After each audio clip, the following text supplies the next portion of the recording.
To paraphrase from the book Outrider by Anne Waldman, the outrider is not an outsider, but someone, maybe even an outlaw, who rides parallel to the mainstream, is the shadow and the conscience of the mainstream, a spiritual insider, practiced in negative capability, who travels where the mainstream can't go. Welcome to Outrider Live, Words and Music number 4. Today's show was recorded in front of a live audience outdoors at a picnic in late summer. If you like what you hear, be sure to follow us and give us a review on iTunes, Stitcher, or at the homepage, jquinnmalott.podbean.com. Welcome to Outrider Live, Words and Music number 4. This is the Cookout Show, featuring Catherine Dryden and John Jenkinson. Outrider Live, of course, is an offshoot of the Outrider podcast, my literary show about literary things, and I am your host, Jason Quinn Malott. I won't bore you with all the gory details, but you can find the Outrider podcast and previous live shows by subscribing to the podcast on the Apple Podcast app, Stitcher, or straight from our host, Podbean, at jquinnmalott.podbean.com. You can also keep track of all the literary doings I'm involved with by going to my website, jquinnmalott.com.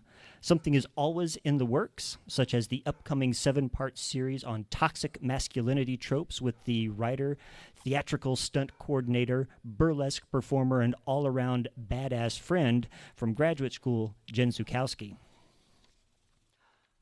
We'll get right to the introductions.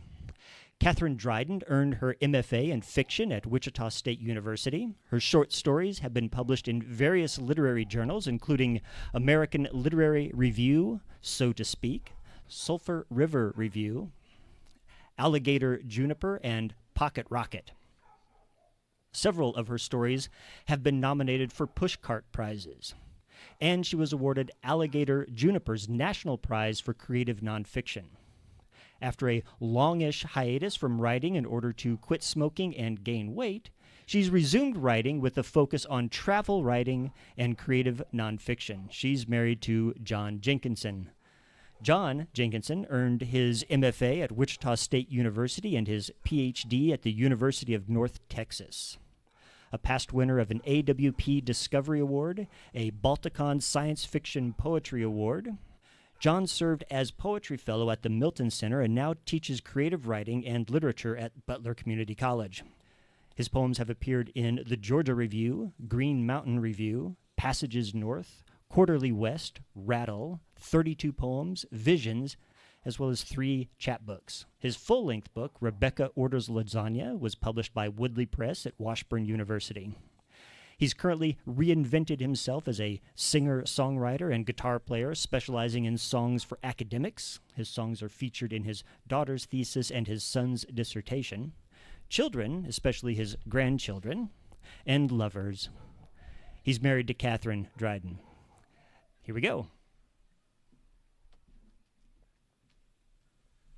Well, I'd, speaking for everyone on this stage, like to thank Jason Quinn Malott for his extraordinary contributions to the literary arts, including his own novel, and the fact that he is a generous-hearted person who is not fixated on his own career, but unlike so many artists, he's actually interested in the work of other people and in processing that out into the world, which is, I think, just an extraordinary thing, and I can't thank him enough for that. I really appreciate it.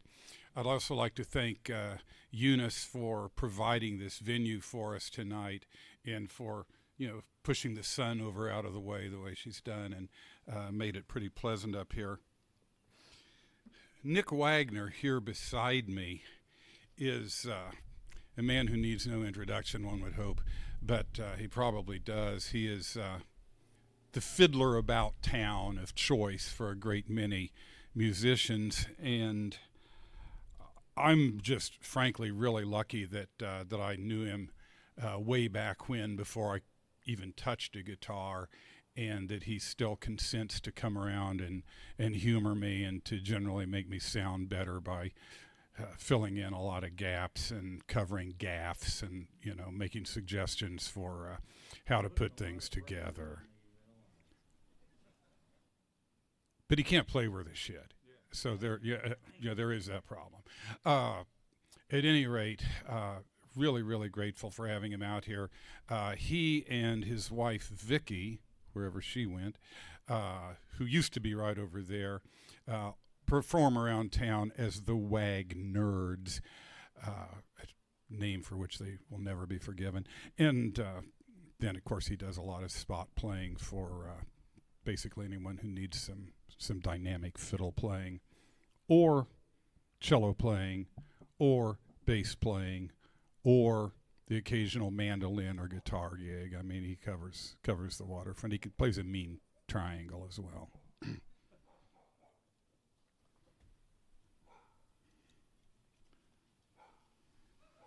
I also should thank you all for coming out here. I had expectations of seeing maybe, like Cathy sitting out there, and that would be it. And Heather, who I'm very sorry, I just kind of jumped right over you. You are the technological brains behind a lot of this podcast business, as I understand, and or as I don't understand, be more frank about it. So thank you so much also. I'm going to read a poem, appropriately, I suppose, titled The August Patio. It's actually sort of a love poem for my mother. The August Patio. Such things my mother knew. How humid summer spread a quilt across the alfalfa fields at night, or why cicadas screeched their rumor after the sun lay buried in the ground. I knew nothing. Shy of kindergarten, but long susceptible to faith, I stood below the cusp of Leo and the Virgin, and on our patio, beneath the plum-washed nightfall's looming flood, the constellations loosing their silver stories in the hushed heavens older than the speech of men, Mother quietly began a splash of poetry. Her modest declamation for the namesake of the red brick school I'd soon attend half-days in the autumn. Little orphaned Annie and the hell-bound children borne away by grinning goblins. Unstylish now, but wryly new to tell a story that compels a child to listen, and Mother, her shadowed face leaning closer through her voice, her star-spanked eyes glistening into my stark thrall, was turning something over. The way words lick our lips, the way they shape our lives, the way she loved, with every quaver and growl, each stiff hair on my tight nape, the goblin's rasp, my startled nightbird chirp.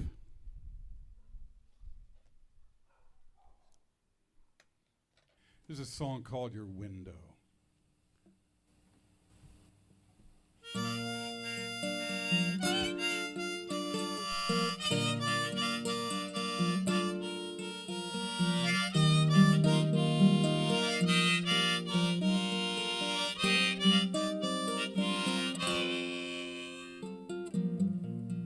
If I need a reason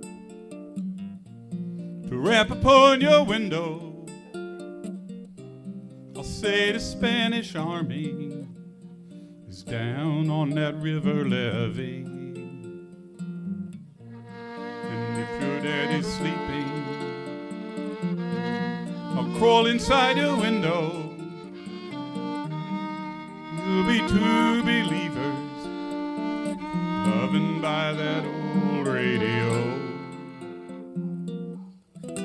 You were born to the manor, I was born in the dead of night. But it really doesn't matter, the light's off, your eyes soft, and everything's right.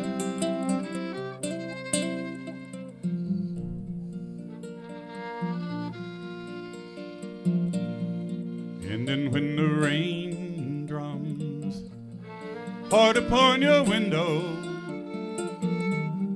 We'll go on pretending it's the horses of that Spanish cavalry. You're like some little kitten there inside your window. I am like the homeless here with no better place to go.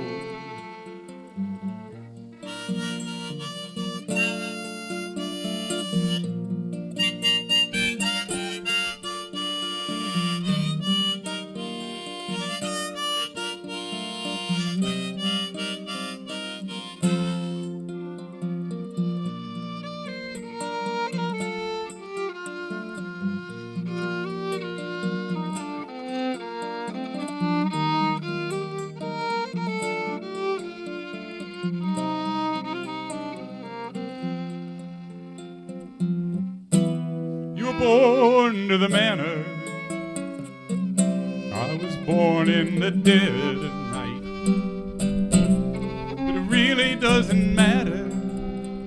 The lights off your eyes softened everything right. If I need a reason to rap upon your window, say the Spanish army is down on that river levee. And if your daddy's sleeping, I'll crawl inside your window. We'll be two believers loving by that old radio.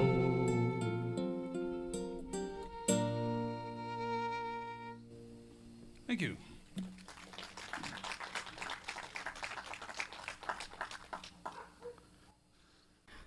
This is a short story that I wrote a long time ago, and I was going to read something new, but, why do that? It's a short story I wrote, but then John wanted us to have something we could both do at a conference, and so he took the short story and he turned it into a poem. He put it into pentameter. So it is now, this sort of contemporary Homeric epic of sorts that doesn't even begin to live up to that. But anyway, it's just a little thing. We've only done it once before at that conference. And before I started, I want to give a shout out to two of my dearest and oldest friends that are here, Judy and Majida. And also Olivia, Majida's granddaughter. It's just coincidence. They were visiting me this weekend. And we will all soon be going to our 50-year class reunion. So, I don't know, for whatever it's worth, We're like looking back, I guess. We're at that stage, maybe. Maybe we're looking forward still. Anyway, this story also includes a little shadow of another very dear friend of ours, in that I used that friend's mother's name in the story. The story's totally fiction, but it's cobbled together of a little bit of everybody I know. The dead mother in it is Mary Beth, who is Janet's mother. So anyway, Father stands at the base of the stairs and yells my mother's name. My mother passed away 6 years ago, but I no longer remind him. He's blind in his left eye. An accident when he was 3 years old. A slip that left a cloudy scar across his scissored pupil. I come to him from the left. He doesn't see. His yellow shirt is tucked into his pants, baggy and sweat-stained. I try to remember when he last changed clothes. Monday. 3 days passed. Each night, I used to sneak into his room and gather up his dirty clothes like eggs. But now he sleeps completely dressed, flat on his back, a mummy whose toes stick straight up in the air. He keeps his shoes and socks on, too, and stays asleep, a step ahead of me. Mary Beth's not here, I say. My mother's name sounds old-fashioned when I speak it aloud. Although alive, she seemed a modern woman. I find her difficult to bring to mind the way she was before her sickness came. I only see a string of photographs. My mother at the beach, her straps untied, another in my father's arms, her dress flown up around her legs, one eye behind a flip of dark blonde hair. He holds her like you'd bear a bride across her only threshold, but there's no door.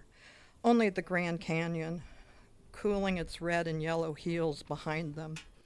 We were only goofing, Mother told me, and yes, they both wear smiles, but still, the canyon gapes there, real. The guardrail doesn't show.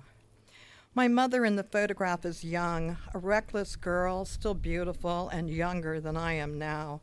I find more recent pictures, but they are just a series of hairstyles, page boy, bouffant, French twist, and holidays, Thanksgiving, Christmas, Easter, with nothing sharp enough to bring her image back full force to me.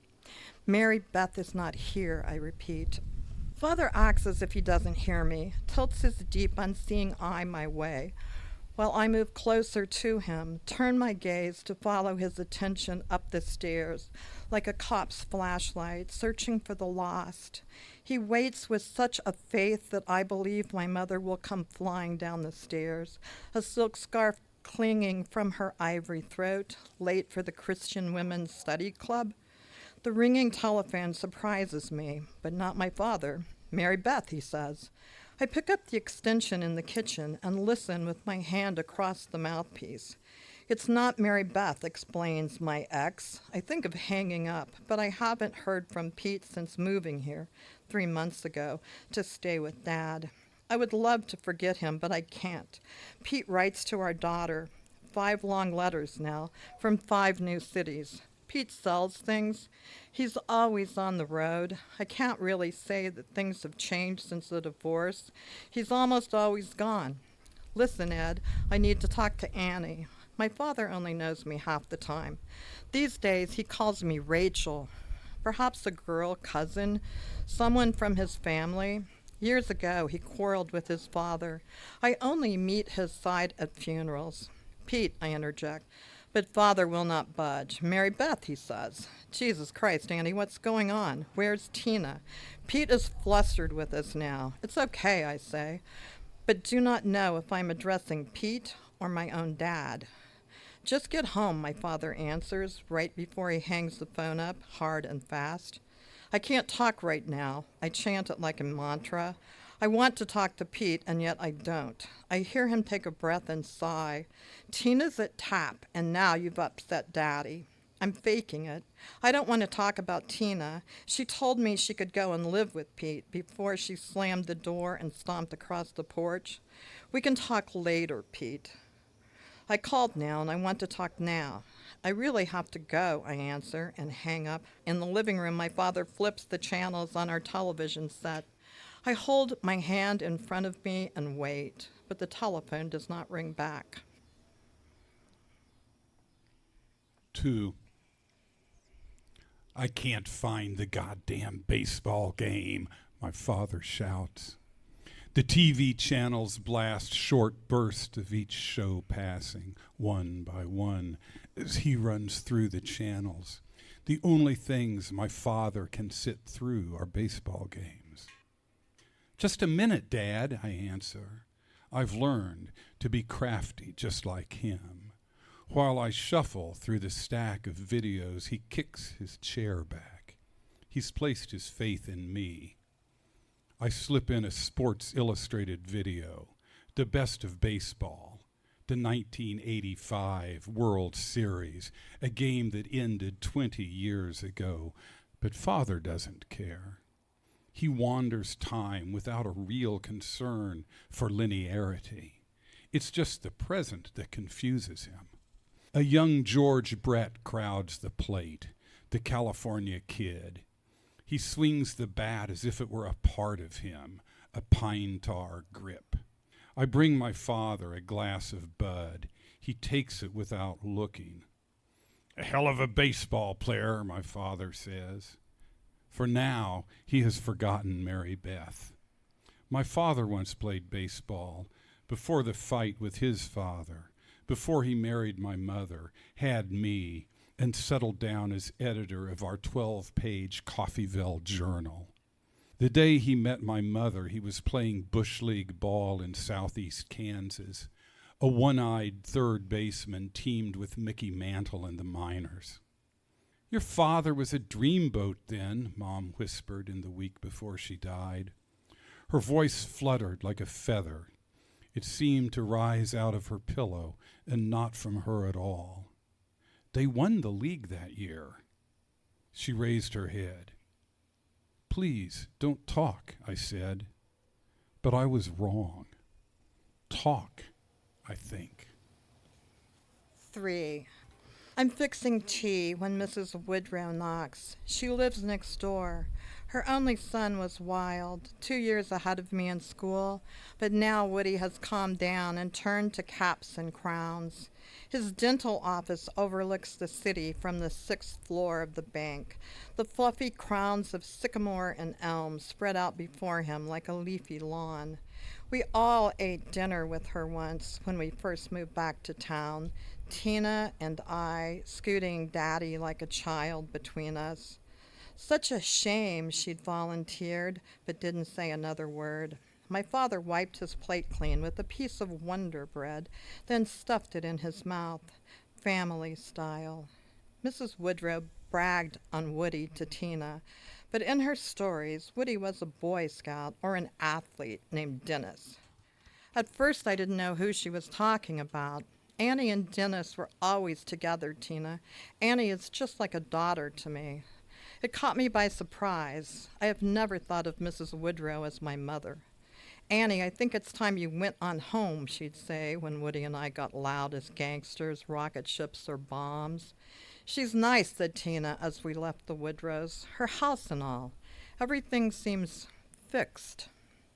I loved her calling me Annie all night, I say, to shift the subject, and I knew what she meant. Pictures of Woody's daughter covered the walls, most of them taken at Kmart.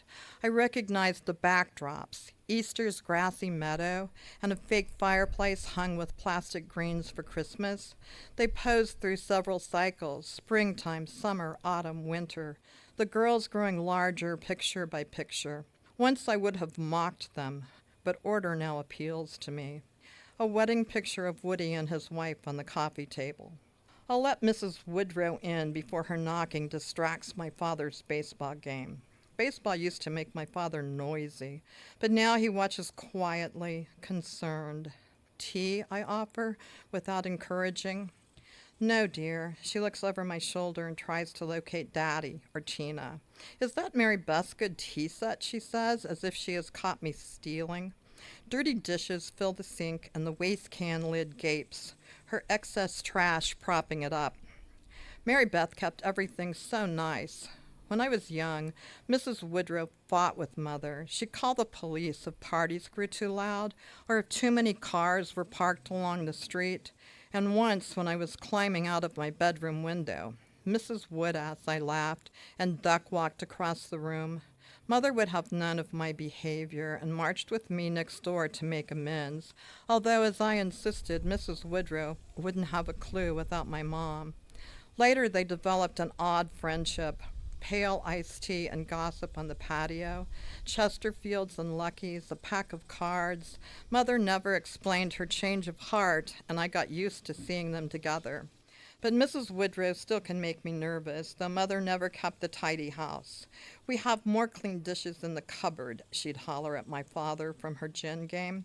Still, I pour detergent in the sink and start the dishes while Mrs. Woodrow talks. Dennis mows my lawn each Tuesday evening. I'm sure he would be happy to catch yours. I haven't talked to Woody since returning, though I've watched him mowing from the window. In high school, Woody taught me cigarettes and booze. I sneaked them in my record case, squeezed between the Beatles and the Kinks. "You can't sip it," he explained. "You gulp." One tornado-ridden evening, we hid up in his treehouse, drinking cognac and Coke. With every flash of lightning, Woody's face appeared more beautiful, then disappeared. He counted out the seconds till the thunder, then he kissed me. I helped him to unbutton my blouse, though we were never lovers, quite. Mrs. Woodrow kept her eye on us from that night on, but it was only longing I lusted for. I agree to let Woody mow the lawn. I know it's a problem, I say, my voice a shade from penitential, soft. 4. Tina comes home. She's ready to talk in her black leotards, self-consciously graceful, pointing her toes so her calves flex as she walks. Your father called, I say. He's got a new girlfriend, Tina answers. He wrote me about her. Before I respond, my father wanders in, shoulders hunched, feet shuffling across the linoleum. Seeing Tina perks him up. Annie, he says, I didn't hear you come in. Tina rolls her eyes. She'd like a normal home.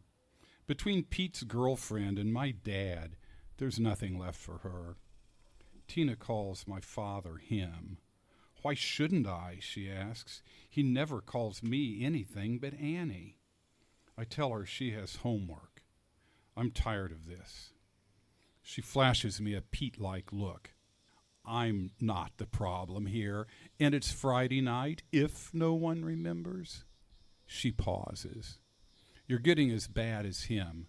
But still, she heads up to her room and slams the door. I glance across at Dad. You need a bath, I tell him. I believe I'll just go to bed, he answers, yawning. I'm far too tired to start a fight with him. He flips through each compartment of his wallet. Here they are. He hands me 2 old pictures. One of them is me, a studio print. I must be 4 years old, a cowgirl hat and red boots stitched with white. The other one, a funny one, shows him and Mother posed behind a painted cutout of a gangster in his mall. The gangster holds his Tommy gun and wears a black fedora tilted above the cutout hole that frames his face. The mall is all legs, a slit skirt and high heels. Inside the painted face holes, I discern, barely, my parents' youthful features. Father turns without a word and goes to bed. His absence more familiar than his presence, my father is a mystery to me. When I was growing up, he kept strange hours at the paper. Annie barely knows you, my mother used to say. You're never home when she's awake. She would recount these tiffs to me, but hazily, his absences lent him more authority. Your father will hear about this, my mother would declare when she was mad at me. I never grasped that he would hear of my misdeeds from her. I thought she meant that he, like God, would simply know, the way the newspaper knew, or neighbors. I never quite grew out of that idea. So when I started getting funny calls from him about 6 months ago, I didn't know quite what to think. The first time I jumped out of bed at 2 a.m. and counted 10 rings before I dared pick up the phone. Annie, my father whispered. I nearly hung up, but recognized his voice. I don't want to wake your mother, he said, his soft voice distant. Each night a different variation. Where did you say your mother was, he asked. I can't seem to remember. It's not the sort of thing you get used to, so I told Tina we would have to move to be with him. He's my father, I explained. I need to take care of him. Oh, yeah, she said. Too bad you don't feel that way about Dad. 5. I didn't tell the whole darn thing to Pete. Daddy's getting old, I said. He's not himself. Pete did not object too much. He's busy with his new life and thought it would be cheaper with me living at Daddy's house. Pete thinks about money. He's 2 months behind on child support and counts on my forbearance. I don't tell this to Tina.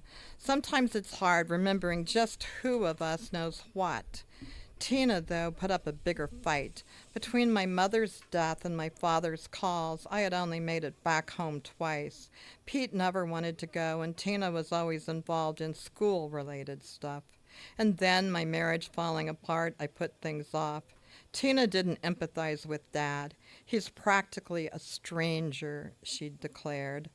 Besides, she'd already been fitted for her costume, a pantherette in a short green skirt that lifts above her matched green panties when she twirls, and a spandex top with silver sequins that shoot across her chest like sparks. She practiced can-can kicks in her room to a brass band's blaring version of You Really Got Me, but closed her bedroom door the afternoon she caught me watching her. You'll see us at the first game. She was full of plans. My father used to dance, I say, before the bedroom door clicked shut, like Fred Astaire. That's what Mother said, and even Tina pulled the door a crack and, frowning, said she wished that she could know a boy like that. At halftime during football games, the daring pantherettes prance. Their warm-up jackets sport green panthers springing across their backs, just like the football players. Nothing I could say would make her want to move to Coffeyville. They call their football team the Red Ravens, she said before she slammed the door again. They named the town itself after coffee, she shouted, as a postscript through the battened door. You really got me, thunders through the house while I pack us into labeled boxes. Kitchen, linens, knickknacks, pictures, books. This never would have happened if Dad were still here, Tina said when I shoved a stack of empty boxes into her room. She blames me, but I stay mum and do not talk about it. The painted gangster and his painted moll curl their painted arms around each other, but I can't tell about my mom and Dad. They stare straight ahead and do not smile. I don't recall the picture of myself, although I do remember the red boots, a Christmas gift the year I yearned to shoot like Annie Oakley. My memory grows tricky. 6. My father always has been secretive, but now, his memory slipping, I glimpse his hidden life. My mother was the talker, although even she grew reticent toward the end. When my father's mother died, the 3 of us sat in the front pew, mixed up with aunts and uncles, cousins I knew by sight but hadn't spoken to in years. We walked in single shuffling file before the casket where grandmother lay, as silent and formal as us. Afterward, we suffered a kind of roll call. Grandfather called us by name, and we shook his hand. Flighty and frivolous amid their silent gloom, Mother fussed over cousins and hugged the stiff aunts. Leaving, Grandfather handed my father a package.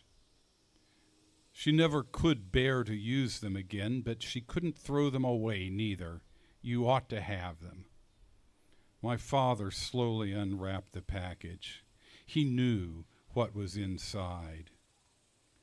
These are the scissors I poked my eye out with, he said, opening and closing the blades, scraping them there in the deepening quiet. Mother dropped them into her purse, and I never knew what the quarrel had been about. Maybe Mother knew. When Grandfather died, she stayed at home and cooked a pot of stew. 7. Snarling through the grass, the lawnmower wakes me. I pull on jeans and a B.B. King t-shirt, brush my hair 100 careful strokes. It used to be as blonde as Tina's hair, but turned to brown after she was born. I wear it long and straight, to my waist almost, but worry that I've aged too much for hair that long. Perhaps I'm turning into an old girl who wears interesting import clothes. Although I don't work out at all, I'm thin and exercise my faith in cigarettes. In the front yard, Mrs. Woodry talks to Woody, pointing to spots around the yard. Her garden gloves are oversized and green, like cartoon hands, or else some bad disease. I practice smiling at the bedroom window as if I've turned my clock back to 16 and dance a little to the radio that sings from the other side of Tina's door. Downstairs, my father sits at the kitchen table, wearing the clothes that he wore yesterday. I pour him a bowl of Chex and rush outside. Woody buzzes the mower around our yard but shuts the motor off when he sees me. I wonder when we'd bump into each other, Woody says. Mom told me you'd move back. I smile just like I practiced and say nothing. I've seen your daughter a couple of times. She looks just like you at her age. We laugh at this. It's too corny, and Woody blushes. It's his turn to be tongue-tied now. Tina, I say, my unhappy daughter. Woody looks puzzled. His curly hair is black as comic book hair, but he has grown a paunch in recent years. As if he knows just what I'm thinking, he sucks his gut in and taps the lawnmower's plastic handle. I picture him tapping on people's teeth that way. The house, I shrug, and Daddy. It's too creepy for her. She wants everyone to think she lives with a mom and a dad in a normal house. Woody smiles at me. His teeth are perfect. I thought about mowing your lawn before, he says. It's nice. One thing I don't have to do. Looking at the yard depresses me. Remember back when we were kids, I ask? Woody laughs uneasily, not knowing where I might take this. Of course I do. Tell me about it, I say. Tell me about me. I'm waiting for a version I remember. I want order, Kmart pictures, changes as predictable as seasons, innings. You haven't changed, he says, but I don't trust his words. As he talks, he moves in closer. His hands are pale with slender fingers that slip in and out of mouths all day. I don't believe that I could stand it, all those mouths, each one pink and demanding. I've got to go, I say, but Woody looks as if he thinks I may have something more to volunteer. I shrug as if this is explanation enough. At the door, I turn around. I wait a minute or two and think about the way things disappear. Marriage, people, memory. How nothing survives unbroken. Shards of pottery, or the headless, armless forms of ancient statues. 8. Inside, I hear music. Benny Goodman and his fluid clarinet, memory of you. Lionel Hampton's xylophone, and then a moody guitar. When Benny breaks back in, I follow the music into the living room. The furniture is pushed against the wall, the coffee table balanced on the sofa, the rug a long cylinder out of the way. In the center of the room, Tina and Daddy are dancing.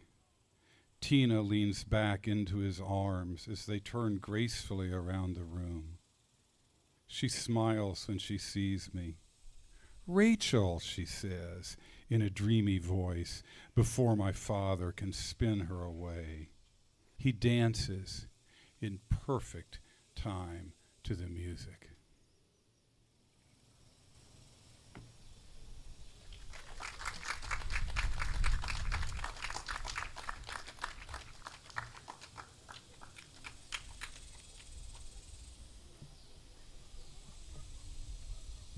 When you are married to a fiction writer, you never know where your life is going to go.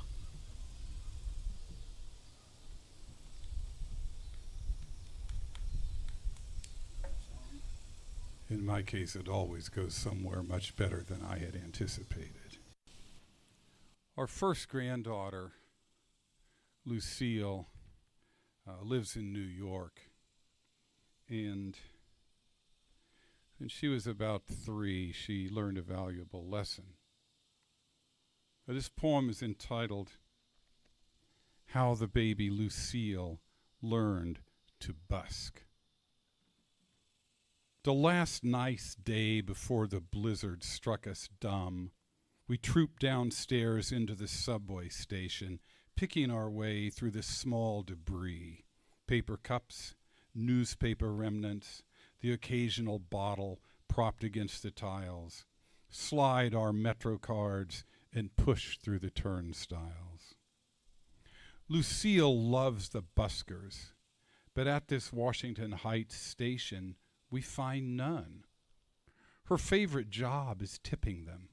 She'll dance a lick or two, wave, and fetch $1 from her Rebekah to drop into an old felt hat, a guitar case, or even an open hand.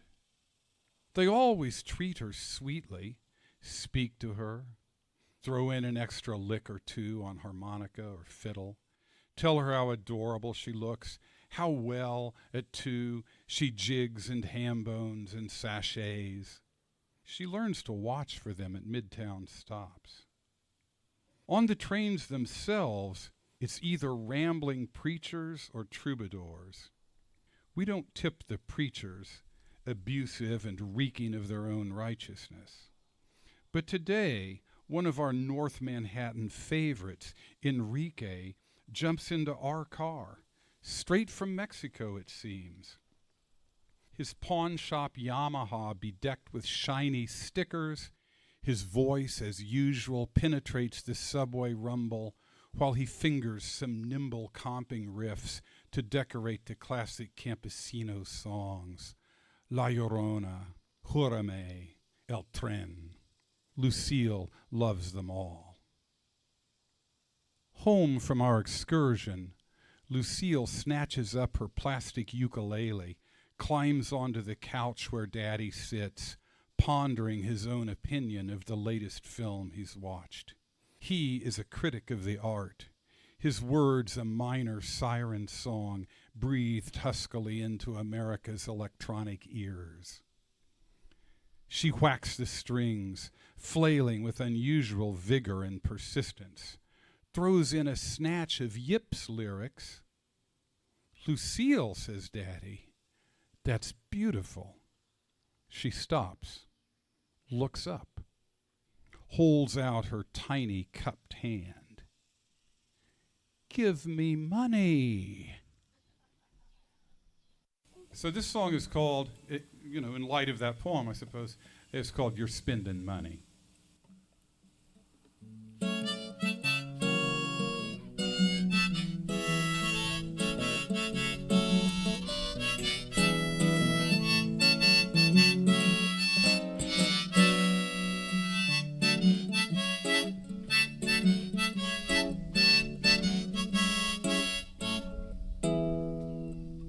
Spending money in, I don't know where, maybe at the candy store and maybe on your hair.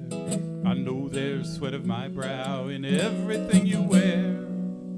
That's why I'm saving all my money, every copper penny, saving all my money for you.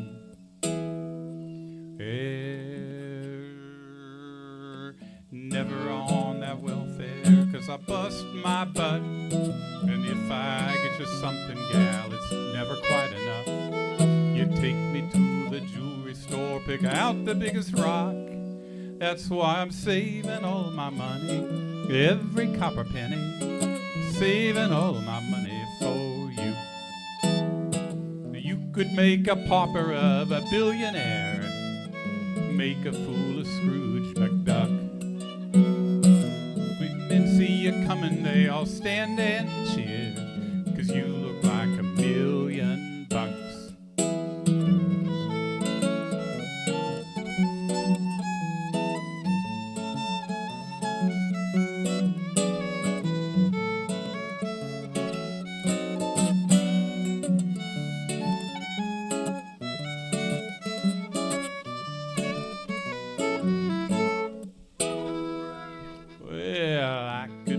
Darling, for a diamond dance, remark a little nose, a longing glance, but you prefer a studio with Chinese plants. That's why I'm saving all my money, every copper penny, saving all my money for you. You could make a pauper of a billionaire, make a fool of Scrooge McDuck. When men see you coming, they all stand and cheer, 'cause you look like $1,000,000. You're spending money and I don't know where, maybe at the candy store and maybe on your head. I know there's sweat of my brow in everything you wear. That's why I'm saving all my money, every copper penny, saving all my money for you. All right, thank you. This poem was sort of a companion piece to the August Patio poem, a couple of poems about my hometown of Independence, Kansas, home of Harry Sinclair, among other luminaries. And Mickey Mantle used to play minor league ball there, so that counts for something, right? Visiting a river valley town. One law shall be to him that is home-born, and unto the stranger that sojourneth among you. Exodus 12:49. Along the murky verdigris, locust pods rust and rattle autumn's umber plunge. A troop of brownies crunch through drying weeds. The small zoo's prize-breeding pair of bison forage prairie hay and old acorns. The patchy wool they shed in scraps all summer thickens with October, and the flies' last hurrah.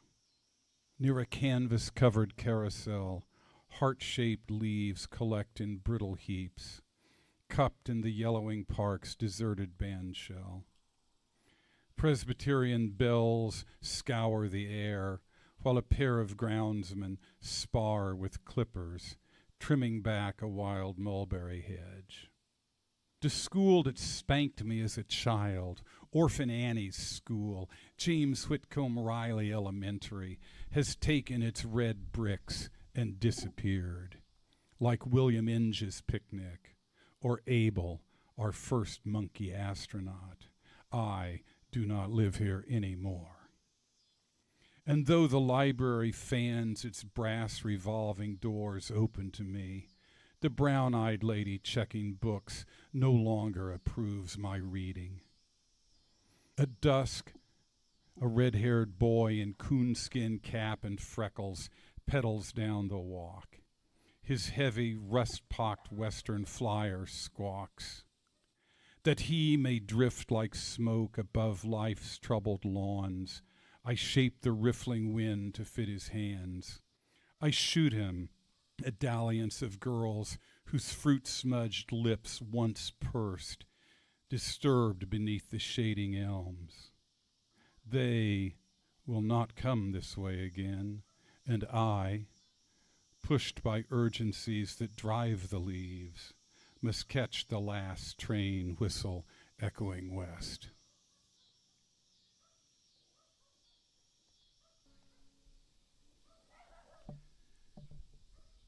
These guys are getting pretty scarce now. I calculate my dad would probably be about 97, and he was a young man when he went to fight the fascists. I'm going to tell you something. I'm an old man. I got old in time to fight the fascists, I think. So, let's consider it. It's a song called Willie Joe. I think you'll get the drift.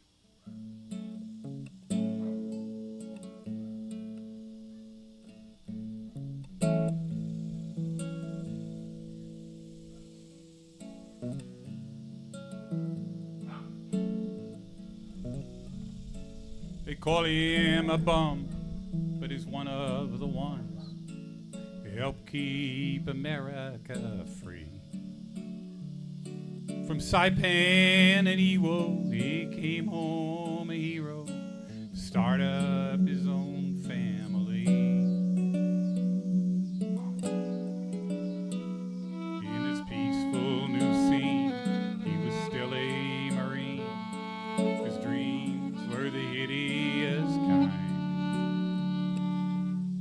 blood and the gore of that Second World War had taken root deep in his mind.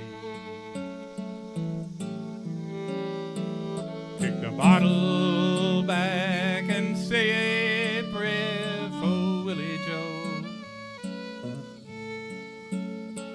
You ain't half the man he once was, buddy, don't you know?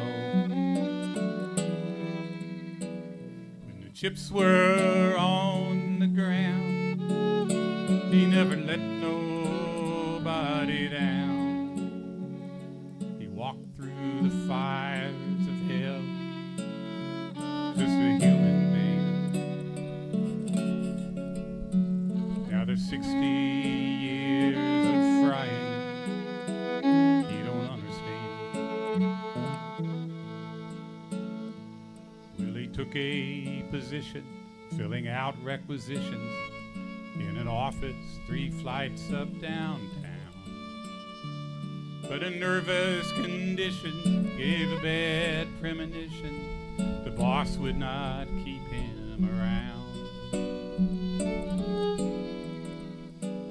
When he tried to sleep nights, he relived the firefight, wake with a scream and the sweats. The ghost of his fears fed on Milltowns and beers till it blacked out and finally forget. Kick the bottle back and say a prayer for Willie Joe. You ain't half the man he once was, buddy, don't you know? When the chips were on the ground, he never let nobody down. He walked through the fires of hell, just a human man. Now the 60 years of frying he don't understand. There was one GI alone, then his wife took it home.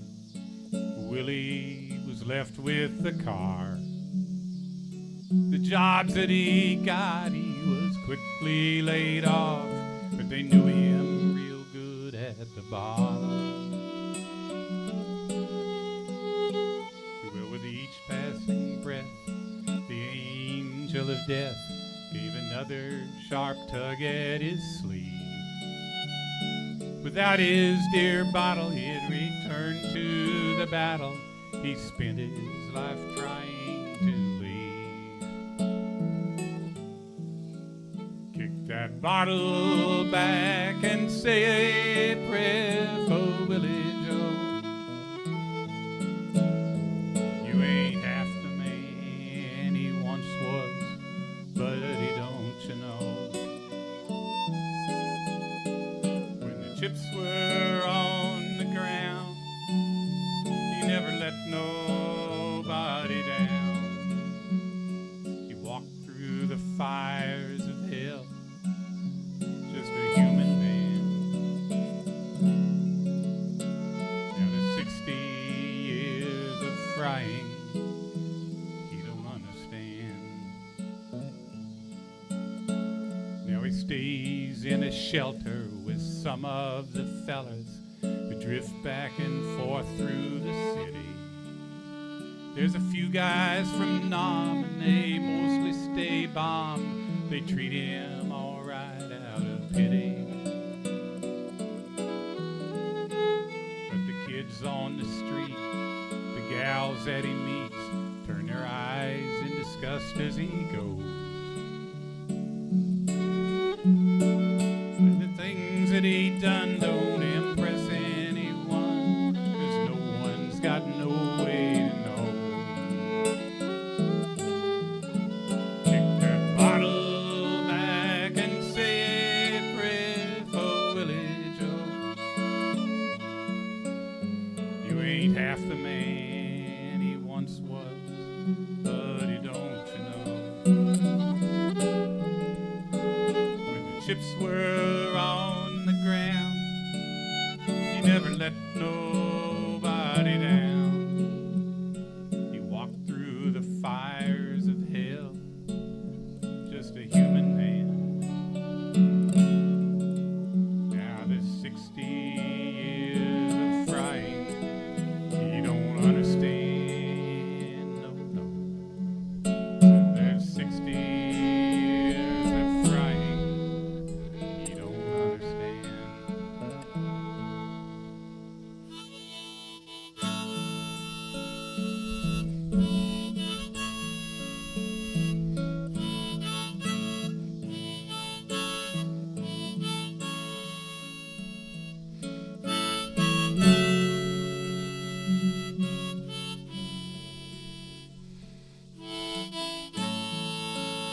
Well, while we're on that nice subject of war,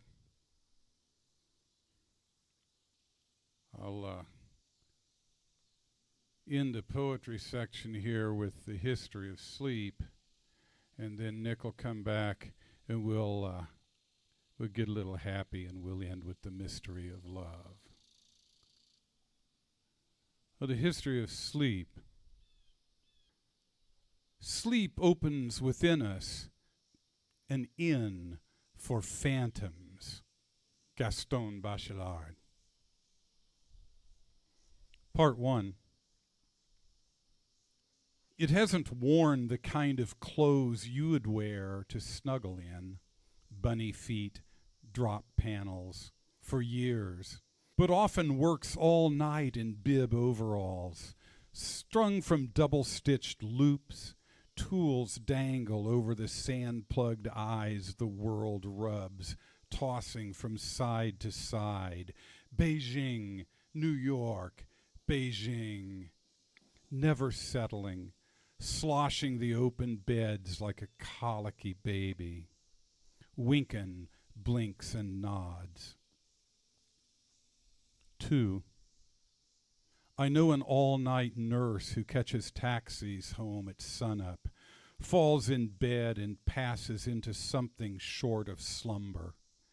Last night, she lost another customer to that light the dying see as they slam the door on pain. Turn away from mundane things like evergreen sprays at Christmas, air-soled shoes, bug zappers, chilly nights in sleeping bags. When this morning's rose-red burst of dawn hits her like a heart attack, her bones convulse to powder, and the taxi driver lends her a flurry of concern, then pours her a cup of joe from his thermos. It doesn't touch the cold spot in her heart, cannot reach the operation's failure, the frail gray body trundled on its chrome-infected gurney. She used to be a harder case, inured to death and illness, the black rage of the injured. A whistle calls the first shift to their tools, priests to their prayers, fools to other fools, and the night shift home to their unshaven lovers, their sleeping pills, and unrequited covers. 3. I'm married to a vet. Twice. The chump whiffed victory gas in a blown-up ammo dump in South Iraq that's made him cranky, a plume of hypertoxic Babylonian fumes. Now he doctors animals, ferrets, goats, the 100 mangy creatures children tote home to parents. The world of wagtails creeps into his office. He puts stray cats to sleep. I find him anything but boring. A kind of Nazi expediency frames his mind, and sleep, I think, is what he wishes for himself above all other earthly pleasures. But I won't let him go without a kiss, and one thing leads, as everybody says, to another, until pretty soon it dawns on us we've loved all night, like teenagers in lust. As I drift, my head against his chest, he swears I'm the cat's pajamas. I get no rest.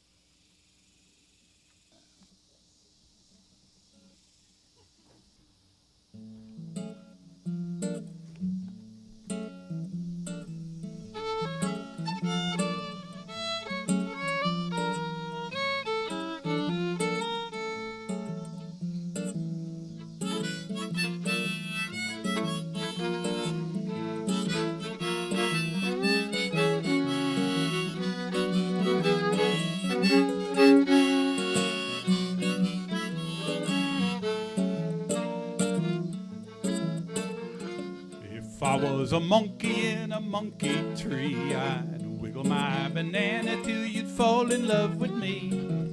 That's what they call the mystery of love.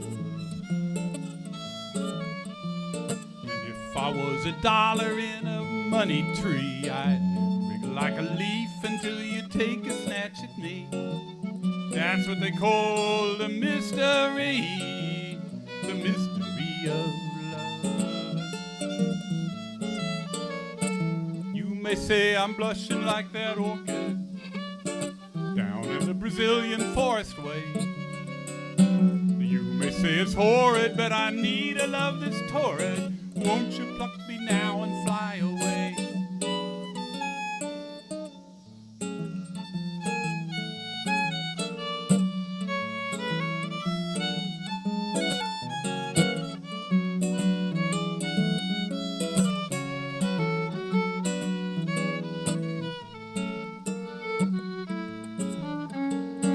If I was a poet in a poetry, I'd onomatopoeia till you want to be with me.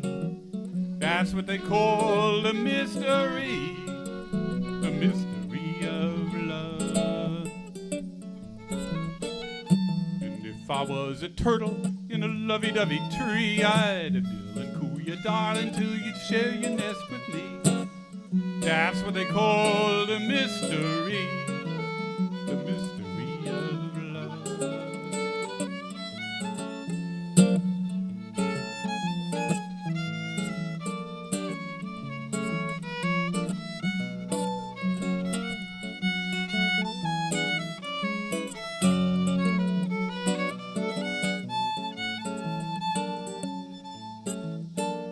If I was a chinchilla in a chinchillery, I'd shed my beautiful coat and hope you'd snuggle up with me. That's what they call the mystery of love. The mystery, the craze philology. Some might say it's kind of an old philosophy.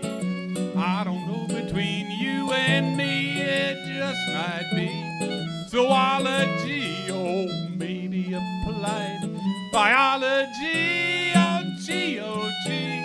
It just may be a little bit of argosy, a little bit of odyssey, the mystery of love.